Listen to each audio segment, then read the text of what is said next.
Halo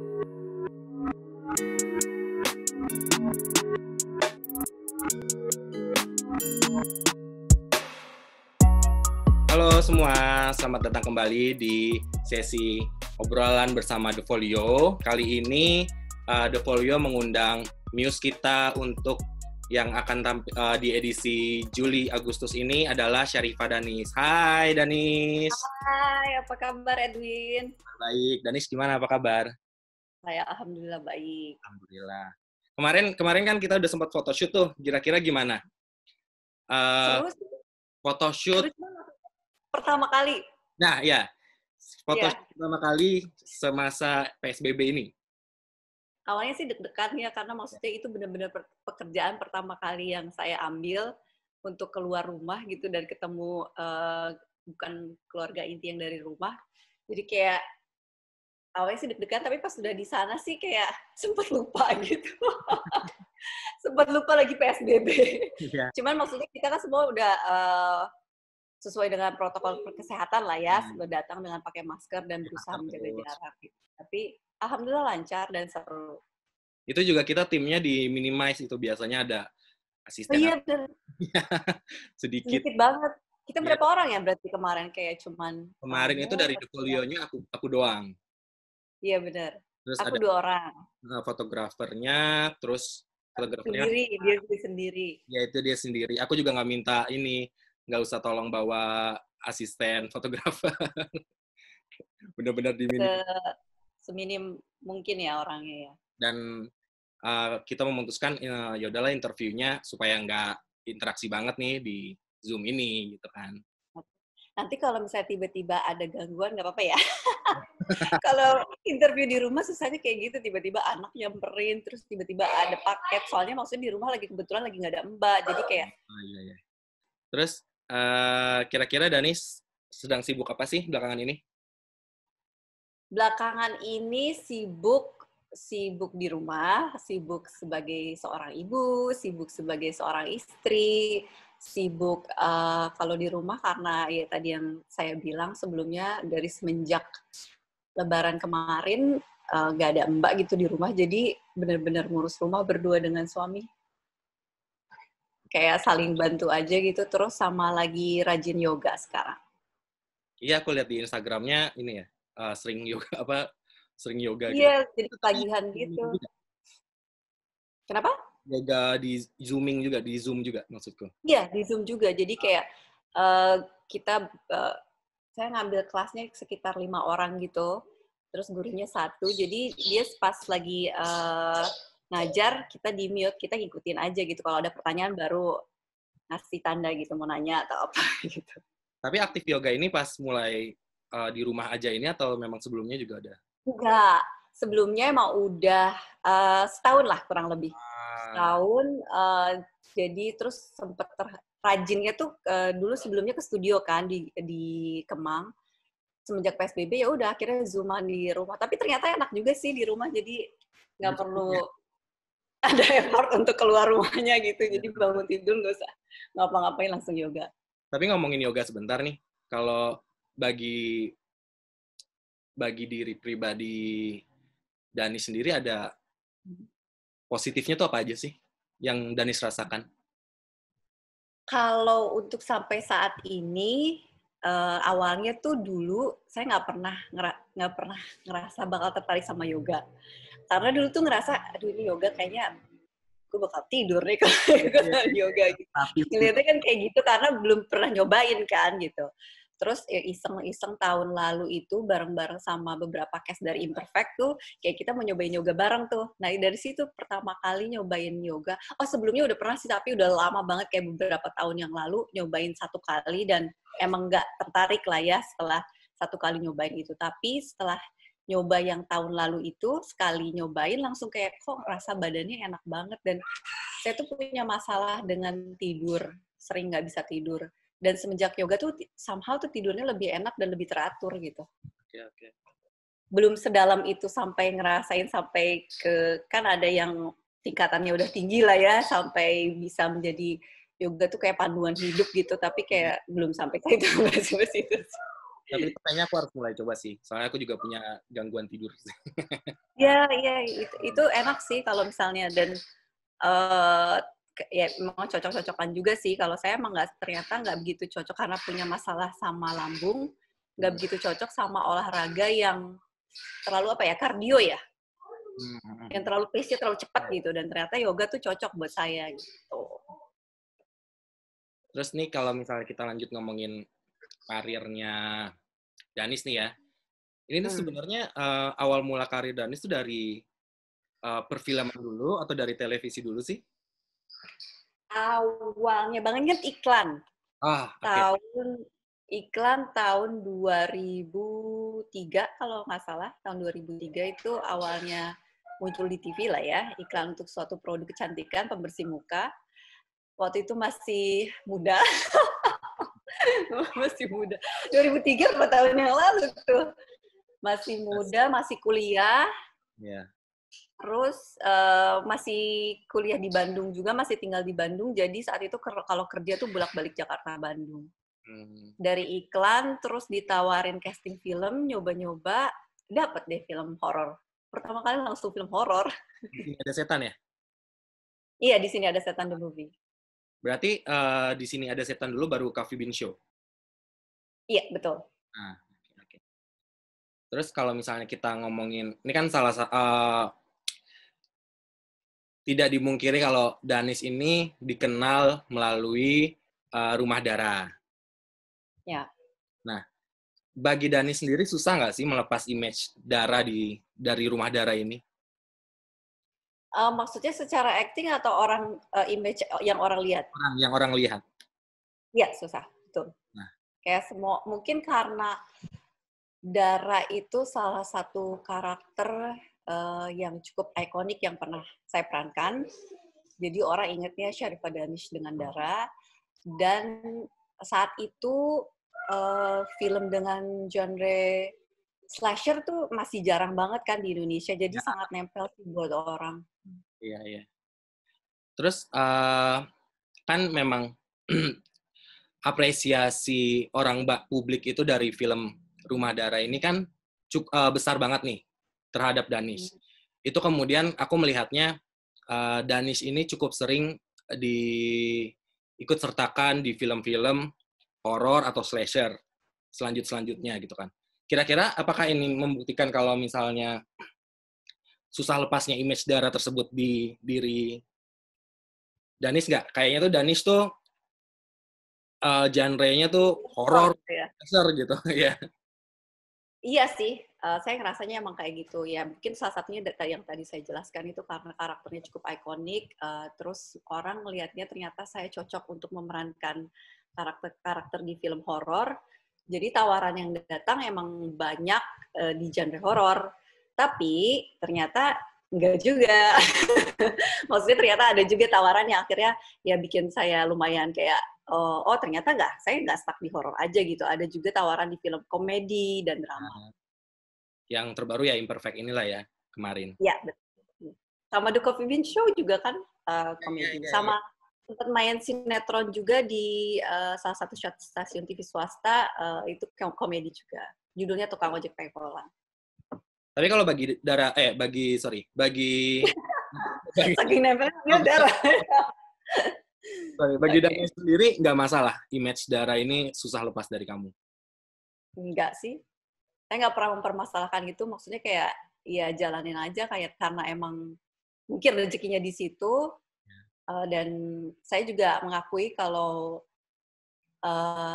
saya merasa saya bagus memerankan peran-peran di film horor dan banyak sutradara dan PH mempercayakan karakter di film horor untuk saya, ya kenapa enggak gitu. Kalau saya pikir ya berusaha menjadi yang terbaik di situ aja gitu yang dipercayakan kepada saya. Rumah Dara atau judul internasionalnya itu adalah Macabre ya? Ya, Macabre. Salah satu film tersukses Danish. Di sini sendiri kamu mendapatkan penghargaan Best Actress di Pivan ya? Ininya. Ya, di Korea Selatan. Film festival di Korea Selatan. Nah, kamu pernah ngerasa takut nggak sih? Maksudnya takut untuk susah ke depannya untuk mendapatkan apresiasi kesuksesan seperti ini kembali gitu? Takut nggak dapat lagi maksudnya gitu? Ya bukan, kayak takut untuk mendapatkan apresiasi sebesar ini di film-film selanjutnya gitu. Oh, nggak pernah ngerasa kayak gitu. Karena saya ngerasa dari sejak awal saya terjun ke dunia acting, ke dunia seni peran, mendapatkan penghargaan bukan menjadi tujuan utama saya. Kalaupun sampai dapat saat itu, saya merasa ya itu menjadi nilai plus aja, berarti usaha saya saat itu dihargai lebih oleh orang. Gitu. Dan ya, saya sih berusaha untuk berakting yang terbaik aja sih, berakting yang terbaik dan berakting jujur. Dan apa ya, berakting tanpa pamrih. Di luar dari fee yang saya dapatkan sebagai pekerja profesional ya, maksudnya kalau saya pikir kalau tujuannya mendapatkan penghargaan kan jadinya pamrih. Tapi Dani sendiri pernah ngerasa bosan nggak sih di genre yang sama terus? Or kedepannya kira-kira apakah Danis akan mengambil genre yang sama pula gitu? Bosan ada, iya, jujur ya, pasti. Karena maksudnya kayak lumayan sering kan saya memerankan film horor. Tapi bisa diimbangi dengan ya itu gitu. Saya bersyukur banget ternyata masih ada tawaran dengan genre film lain untuk saya gitu. Jadi saya juga lumayan semangat gitu untuk mengerjakan film yang lain. Tapi saya nggak pernah merasa oke, saya nggak akan main film horor lagi. Nggak. Saya merasa saya mencintai dunia horor kok. Bukan horor yang ingin dihantui, bukan ya. Maksudnya emang film horor saya suka. Jadi ya jalanin aja sih. Berarti memang cukup sering nonton film horor juga, terlepas dari film yang ada Danis. Sering tapi somehow saya itu sebenarnya orangnya penakut. Bertolak belakang ya, kontradiktif. Saya itu orangnya penakut. Biasanya kalau nonton film horor sama suami itu saya biasanya nutup mata dan nanya-nanya gitu, terus gimana. Pokoknya annoying deh. Tapi suka banget nonton film horor. Oke, kalau misalnya ngomongin film horor favorit, kira-kira aku tanya ke Danis, apa yang pertama kali muncul di benak Danis? Dan why? Suka banget Hereditary. Oke. Itu saat yang pertama dulu tuh tertarik nonton karena suka banget sama Toni Collette pemainnya. She's really good actress kalau menurut pendapat saya gitu. Jadi kayak nonton setiap film yang dia mainkan tuh saya pengen berusaha nonton lah gitu. Pas nonton tuh kayak aduh, somehow ini film bener-bener membekas ya gitu. Film yang bikin apa ya, setelah nonton tuh kepikiran. Menurut saya tuh film yang bagus tuh bikin kita setelah nonton tuh kepikiran dalam adegan apapun yang memberikan impact gitu ke saya gitu, sampai either nggak bisa tidur kah, atau misalnya kayak kan itu filmnya lumayan depressing ya kalau menurut saya. Jadi saya tuh selesai nonton film itu terbawa depressing juga sih, depressed juga gara-gara film itu. Jadi menurut saya itu film bagus, keren. Terus The Babadook. The Babadook itu, halo, kok kamu nggak ada suaranya? Dengar. Halo. Dengar. The Babadook itu suka karena hubungan ibu dan anak, jadi saya merasa relate dengan ceritanya. Terus somehow sebenarnya simple ceritanya, tapi lumayan berbekas juga, dan saya suka dengan karakter Babadooknya, keren. Apalagi ya? Oh ya, ini Jaws, hitungannya horor juga sih sebenarnya. Tahu nggak Jaws? Itu yang tentang shark, tentang hiu. Tahu. Dulu tuh saya suka banget film yang berbau-bau binatang mutan yang makan-makanin orang gitu. Itu saya suka banget. Nah, Jaws ini kan maksudnya ceritanya tentang hiu yang makan-makanin orang, itu saya suka. Gitu. Steven Spielberg kan filmnya dia. Terus apa lagi ya? 28 Days Later, 28 Days Week Later juga suka, itu karena suka film zombie. Suka juga The Birds. The Birds filmnya Alfred Hitchcock ya. Oke. Itu film zaman dulu sih, film lama. Itu juga lumayan membekas, kayak jadi takut sama burung. Itu burung gagak itu bukan sih? Iya. Ada, tapi kalau nggak salah burung-burung yang lain. Oke. Terus kalau misalnya kita ngomongin genre lain ya, kira-kira ada genre lain nggak yang ingin banget Danish terlibat di dalam film tersebut? Untuk saat ini pengen banget nonton, maksudnya memerankan karakter di film drama keluarga. Nah, Karena terakhir nonton film Dua Garis Biru, dan nanti kita cerita tentang hari ini itu saya tuh merasa kayak ini film bagus banget gitu, saya pengen menjadi bagian dari film drama keluarga yang seperti ini. terus kalau misalnya ini kita, hai, Dari say hi. Nanti ya. Ibu interview dulu ya. Sebentar ya. Hari kan sebentar lagi ada kelas ya. Ya, sorry. gak apa-apa. Terus kita kembali ngomongin mengenai pandemi ini nih ya saat ini. Selama berbulan-bulan kemarin di rumah aja, apa aja sih yang Danis lakukan, baik sendiri maupun keluarga? Lakukan yang tadi, mengurus rumah karena lagi nggak ada mbak, jadi kerja bakti bersama keluarga. Terus lagi suka banget sama, semenjak di rumah, lagi ramai banget juga nih suka sama tanaman hias. Tapi sebenarnya ini sukanya udah lama. Dari dulu emang selalu suka tanaman karena bunda saya suka tanaman, jadi nular ke saya gitu. Saya suka bercocok tanam, apalagi tanaman hias. Terus sempat mencoba juga berkebun pangan di halaman belakang, tapi ternyata tidak berhasil buat saya. Pangan Lebih kayak berhasil tanaman hias. Ya untuk dimakan gitu, kayak sayur mayur atau buah-buahan, tapi kurang berhasil. Jadi sekarang berkebunnya bercocok tanamnya tanaman hias. Sama lagi nata-nata rumah sih, semenjak di rumah aja tuh jadi kayak menyadari, ini sudut ini kayaknya bisa dibuat lebih cantik gitu, apa-apa, tapi bikin semuanya sendiri. Gitu. Berarti kegiatan yang tiba-tiba ketemu baru terungkap nih ketika di rumah aja ini salah satunya yang bercocok tanam tanaman hias inilah ya. Ya, sama saya baru menyadari kalau jiwa tukang saya itu besar. Contohnya gimana contohnya? Karena maksudnya, jadi sempat ada satu ruangan, ini sebelum sekarang jadi ruangan yoga saya. Ruangan itu tadinya ruangan adik saya, tapi pas banget sebelum PSBB ini adik saya pindah ke Bandung, pulang ke rumah orang tua kan. Jadi ruangan ini kosong. Terus saya pikir ini ruangan ini sebenarnya bisa jadi saya buat ruangan yoga kalau di rumah. Padahal ini kepikirannya sebelum PSBB ya gitu. Ya udah akhirnya ruangan ini saya bebenah lah gitu, dan saya ngecat sendiri. Terus saya lumayan amazed gitu, wah ternyata saya bisa loh gitu ngecat sendiri, dan menurut saya lumayan rapi. Jadi kalau misalnya mungkin ada proyek-proyek ngecat bisa gitu. Saya bisa ngecat sendiri, dan ternyata jiwa tukang saya lumayan besar. Terus saya sebagai perempuan, saya baru menyadari kalau secara fisik saya ternyata cukup kuat karena saya bisa ngangkut barang yang cukup berat ya. Sendiri, iya bener, karena maksudnya suami saya kan emang lagi sibuk rekaman sendiri juga kan di rumah. Jadi males juga gitu, saya harus selalu bolak-balik minta tolong dia. Ya udahlah saya bisa sendiri gitu. Saya coba angkat sendiri, ternyata yang saya pikir ini tuh nggak mungkin saya bisa angkat loh, ini terlalu berat gitu, kayak misalnya pot besar batu gitu, atau meja besar yang kayu, saya pindahin sendiri, ternyata tuh saya bisa gitu. Jadi saya baru menyadari kalau saya kuat. Mengganti gymnya itulah ya. Iya. Selain yoga juga ngangkut barang yang berat.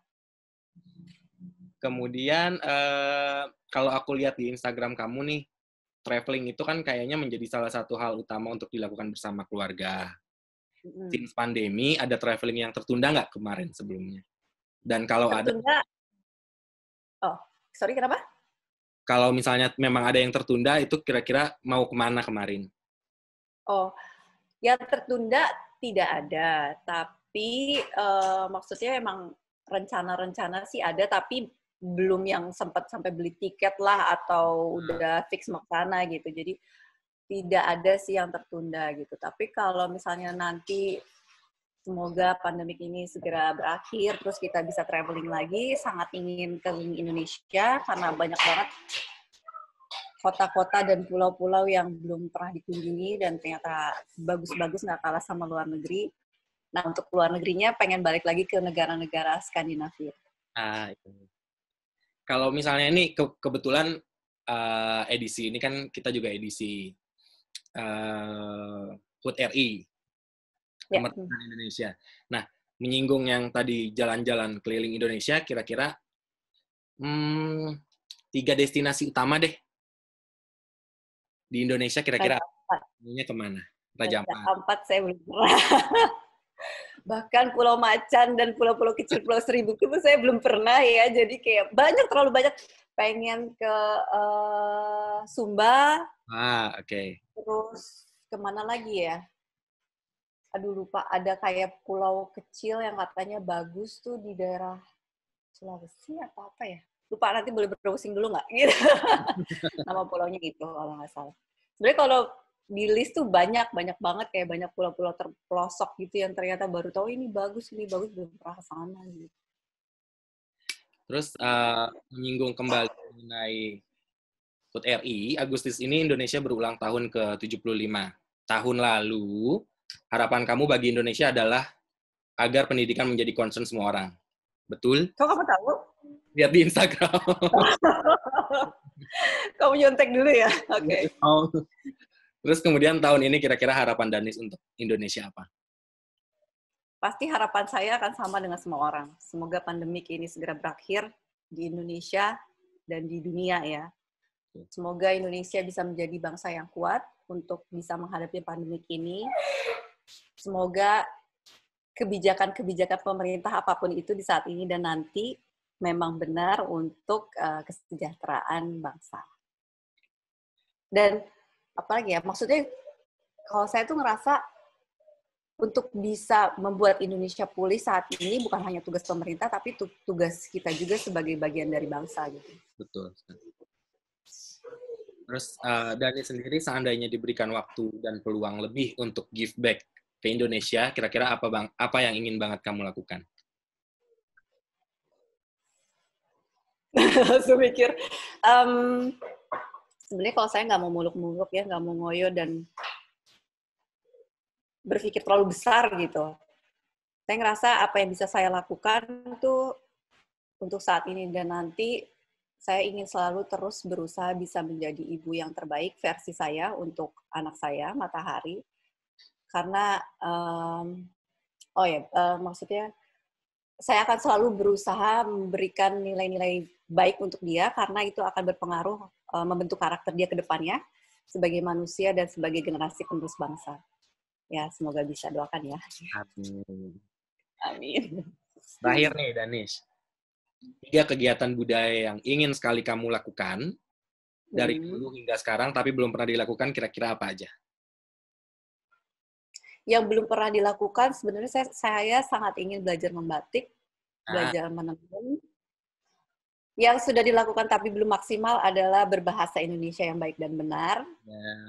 Terus ingin lebih sering memakai kebaya dan kain-kain tradisional Indonesia. Even pas graduation aja kamu pakai kebaya ya? Terus pas lihat di Zoom kan, kayak orang tua yang lain kan dia pakai kebaya, udahlah nggak apa-apa. Itu Matahari berarti lulus SD ya? Dia sekarang mau masuk SD, tapi karena pandemi ini, jadi kami memutuskan untuk postpone dulu masuk sekolah SD-nya. Jadi dia sekarang lebih ikut course-course gitu ya yang lewat Zoom. Oke, Danis, thank you so much.